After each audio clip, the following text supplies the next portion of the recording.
Even after biting cold and rain had killed millions of monarch butterflies, millions more arrived despite concerns that fewer numbers would return on the annual southward migration to Mexico.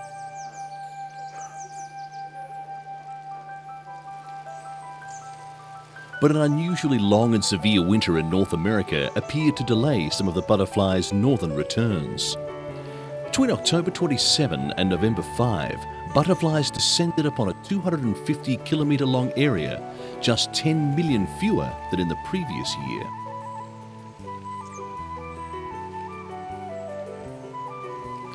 Each year, millions of monarch butterflies migrate more than 4,000 kilometres from Canada in order to hibernate in the tropical forests of the central Mexican state of Michoacán.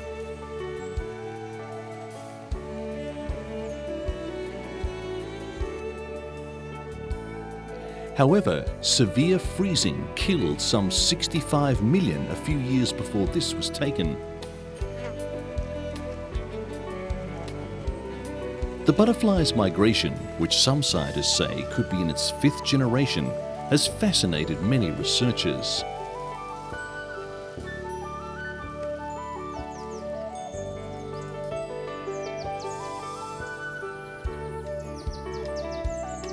Some have speculated that the butterfly could depend on the sun in order to find its way in this annual migration.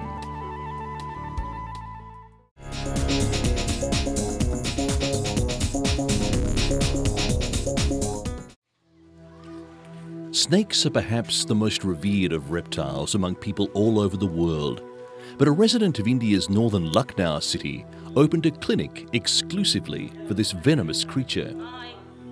Syed Hasnain Abdifai said as a young boy he was pained to see snakes being killed or tamed by snake charmers and decided to open a clinic where he could treat them. He says the most astonishing fact about a snake is that it inspires extreme emotions of hate or reverence.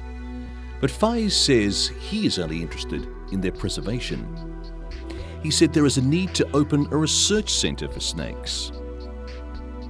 In India, snakes, especially cobras, are worshipped and respected as gods, since in Hindu mythology, snakes adorned the neck of Lord Shiva, god of destruction and preservation. In some cases, they are also associated with fertility and the welfare of mankind. Snake charming is one of the age-old professions of India.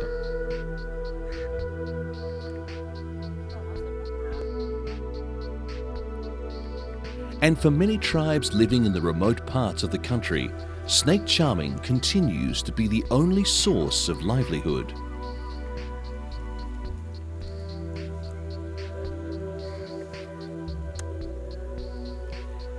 Sadly though, the snakes are often kept in wicker baskets where they do not survive for long. The government has now put a ban on the catching of snakes.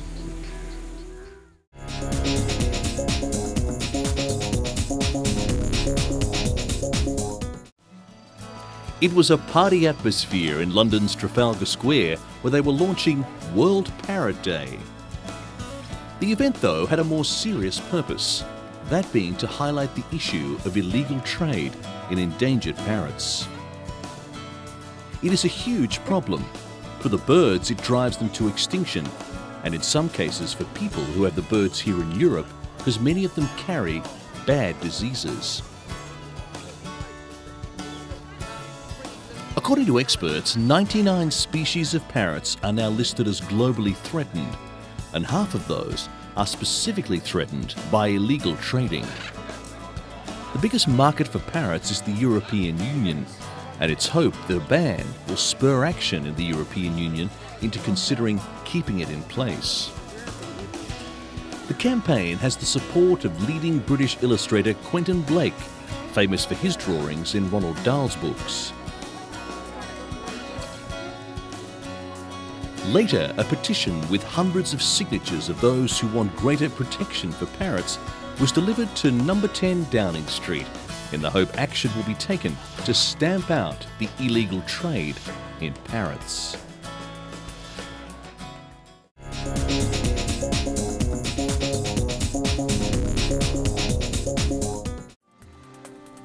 Song of the Whale is a unique sailing ship, specially built to travel quietly through the sea, without disturbing or harming whales or other marine mammals.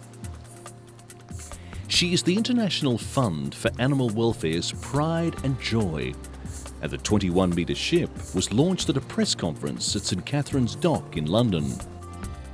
Her aim is to study whales without upsetting the ecological balance. Song of the Whale has been designed to operate in any ocean of the world.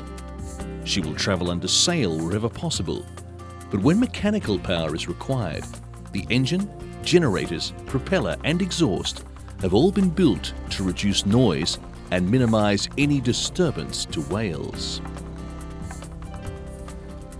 The propeller is also fitted with a deflector guard to reduce risk of injury. The International Fund for Animal Welfare has more than 2 million supporters worldwide. Song of the Whale replaces a smaller vessel that had been in use for over 20 years. IFAW says it is at the forefront of the welfare and conservation of sea life, particularly the whale.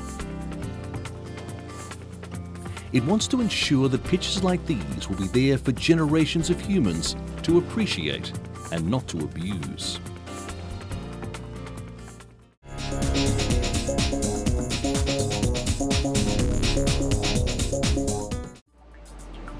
Adalberto Pizarrios cries out while he stares at the emerald waters of the Playa Linda Reserve along the Ixtapa beach, some 250 kilometers south of Mexico's tourist hotspot, Acapulco. Slowly, crocodiles up to 5 meters long emerge from the water, heeding his call. The reptiles surround Pizarrios, who has become Mexico's answer to Australia's crocodile hunter, hired to ensure that the animals do not escape the reserve. He says the Tarzan-like scream is like a referee's whistle, which invites the players, as in the crocodiles, to gather around him. Tamukan, who is blind in one eye, rewards his loyal crocodiles with loads of fresh fish, as tourists ask him to be careful. Visitors to the park often gaze in amazement as Tamukan lies across the backs of the crocodiles while they eat. He receives about $317 a month. He entertains tourists and stops the crocodiles from fleeing the reserve. Ixtapa residents' main source of income is tourism, and Tamukan's crocodiles are a major attraction. Of the 80 crocodiles that live in the reserve, Tamukan, a name he chose for himself, has raised 47. He says he realizes that he could communicate with animals early on in his life. He started grabbing all kinds of animals, and they didn't bite him. And now he wants to broaden his horizon and swim with the reptiles, but says he needs a clean place to do it so the crocodiles can recognize him. Because he's such a popular figure, local authorities are considering moving the animals to a new area, giving Tamukan a new site to perform his new act.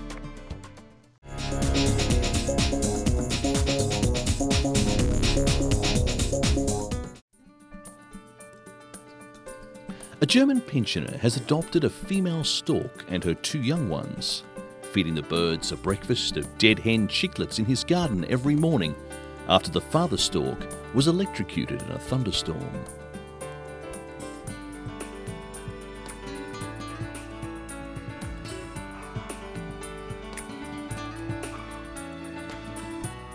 With his binoculars, the 65-year-old regularly observes Adele and the 2 young storks who are learning to fly. He says he has already become an expert on the bird's behaviour. The family of storks live on top of an old factory chimney near the home of Gert Reitenbach in Nagelstadt in eastern Germany. Since the stork's father Jacob was killed, stork Adele flies down to the pensioner's garden for breakfast.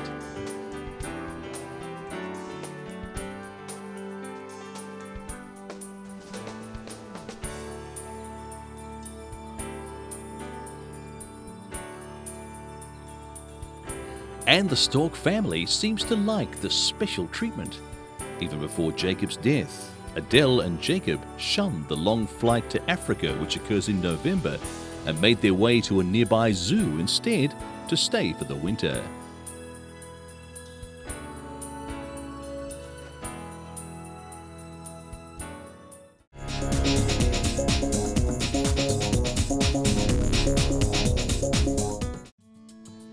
Caterpillars have infested tens of thousands of poplars in South Beijing.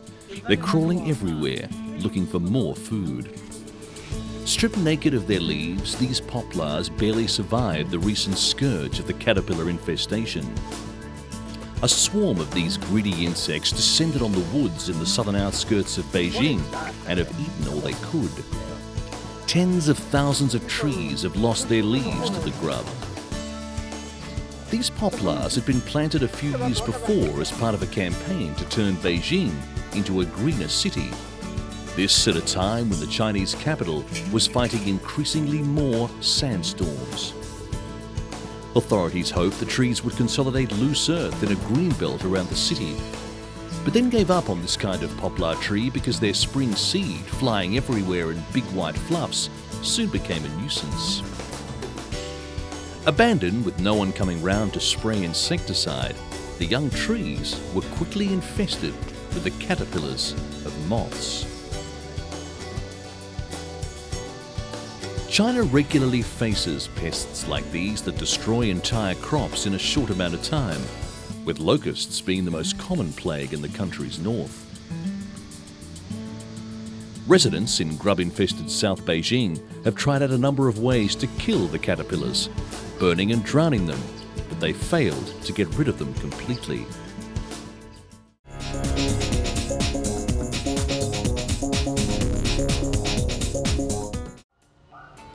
Dog owners in Western Japan, tired of doggy odour and the arduous attempts to get rid of it, can now enjoy this bathing system that will save them the work and the mess of splashing in the tub. It is a dog laundromat that has opened adjacent to an ordinary laundromat in Toyaoka, and residents have been flocking to this laundromat to wash not just their clothes, but their dogs as well. Laundromat owners place the dog inside the bright red washer with a large glass window and turn the machine on. Jets of warm water followed by soapy water and then warm water again bathe and massage the smells, fleas and ticks away. After the washing is done, warm air swirls throughout the cubicle, which dries the canine customer.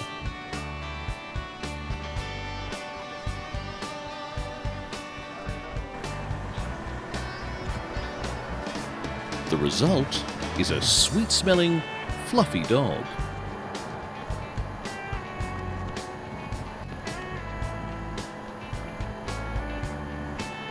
Most dogs, even if they resist being put into the washer, resign themselves to their fate once the water starts. Takayoshi, who washes about 10 dogs a day in his machine, says that their dogs don't smell for a month. But some dogs, like this golden retriever named Sakura, do not seem to agree with the bath business.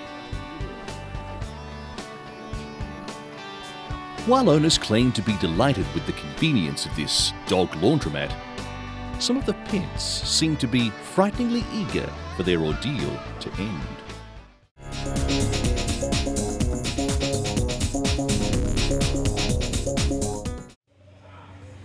Aquariums across Malaysia have a new star in their waters. The flowerhorn fish is the latest marine creature considered auspicious by the Chinese.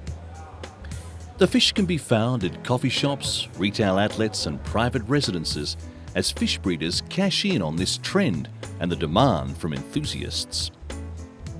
The tropical fighting fish is about a foot long and has a strange, beautiful marking on its body that some enthusiasts say resembles Chinese characters or numbers. They also say the fish is very tame and can be petted and caressed by its owners. For the public, the only unusual feature would be its hump on its head, making it look somewhat like a Boeing 747 aircraft. It has become so popular that no aquarium in Malaysia is complete without a stock of the flower horn, since it was crossbred by some enthusiasts some years ago.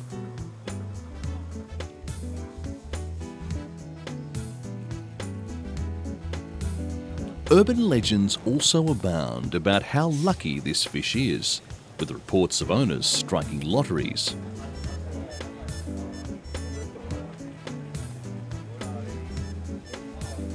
The flowerhorn fish is also very affordably priced, making it the most sought-after tropical fish in Malaysia, Singapore and Hong Kong.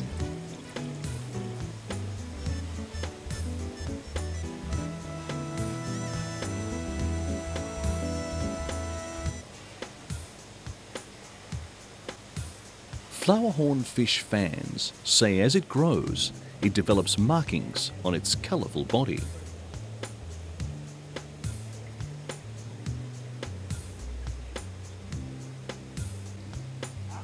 These markings change with age, and enthusiasts say words and numbers sometimes appear.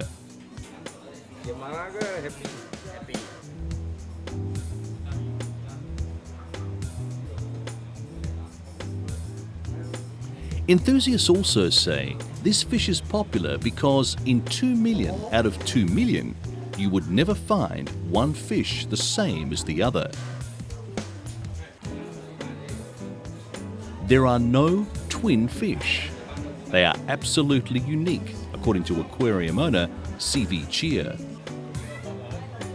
And it is intelligent, as it shows affection for its owner, not unlike a cat or a dog. They will not purr or bark, but they definitely like a pat on the head.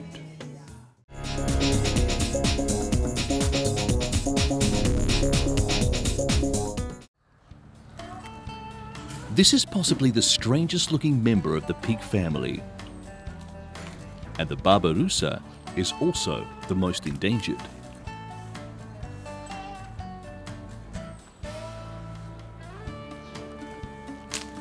A survey in 1978 determined that less than 4,000 of these tusked pigs were left in the wild.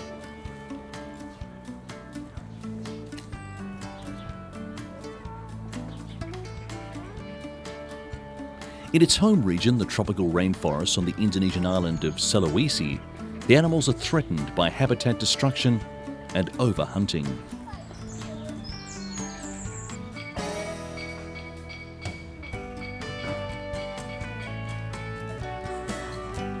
Bunta is not very old, but seemed pretty excited to be outside, playing near her mother while chewing on a husk of corn.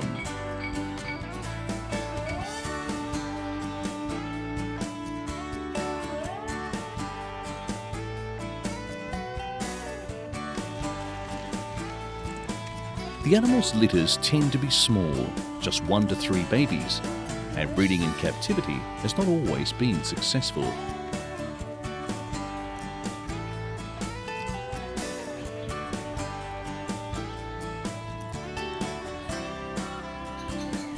Bunta is female, and zoo officials are very excited by this prospect.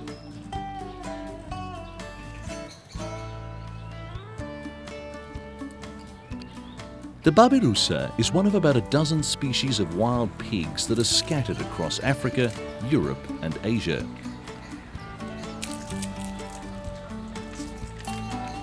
The most striking feature is its face.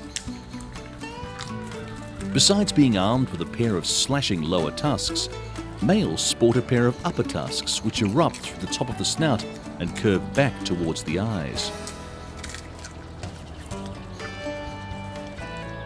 These upper canines resemble antlers more than they do tusks, thus the name barbaroussa, pig deer.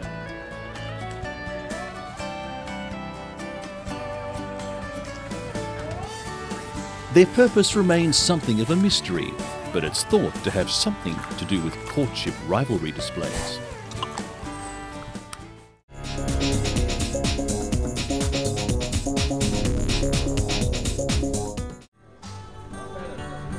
Caged up, exhausted, and nowhere to go, these 17 circus lions in southern India are looking for a home.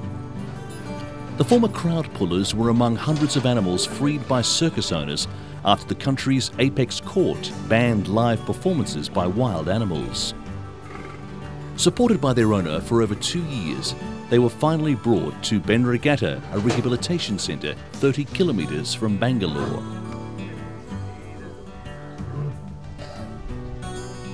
The age of the 10 male and 7 female lions ranges from 10 to 25 years.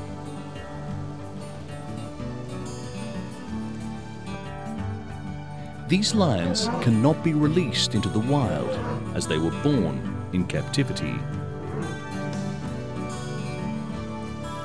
Banragatta is their only hope of survival, but the 30-acre reserve, the only one of its kind in India, is already under immense pressure. There are over 200 animals staying here. Originally, it was meant to only house half that number.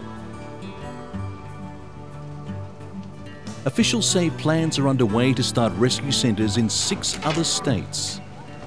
But much of these plans remain on paper.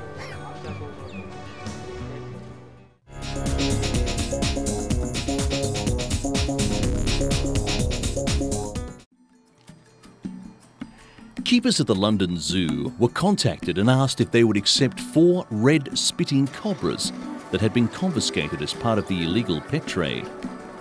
The zoo has one of the biggest venomous snake collections in Europe and agreed to take them on. But handlers soon noticed they were different from other red spitters in the zoo's collection, noting contrasts in the scale pattern and coloration of the snakes. Years of research has now recognised an entirely new species. And the sign outside the snake's pen is being changed to reflect the new species, which is differentiated from the red spitting cobra by its throat and neck pattern and overall body colour. Naja Pilada normally has a single broad dark band across the throat which encircles the body and crosses the neck. The rest of the body is uniformly dark red. The new species, Naya Nunbiar, has 2 bands across the neck, a distinct light throat area before the main throat band, and practically all specimens feature a small dark spot on each side of the throat. The rest of the body is dark brown.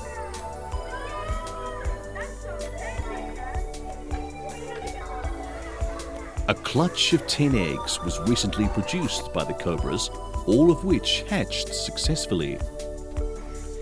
The tiny babies are miniature replicas of their parents, although with a different skin tone, and hatch complete with fully stocked venom glands and fangs capable of spitting. Researchers will begin their research with these babies, studying things like rate of growth, sex ratio, and other attributes that may distinguish it from other cobras. Founded in 1826, the Zoological Society of London is an international scientific conservation and educational charity whose key role is the conservation of animals and their habitats.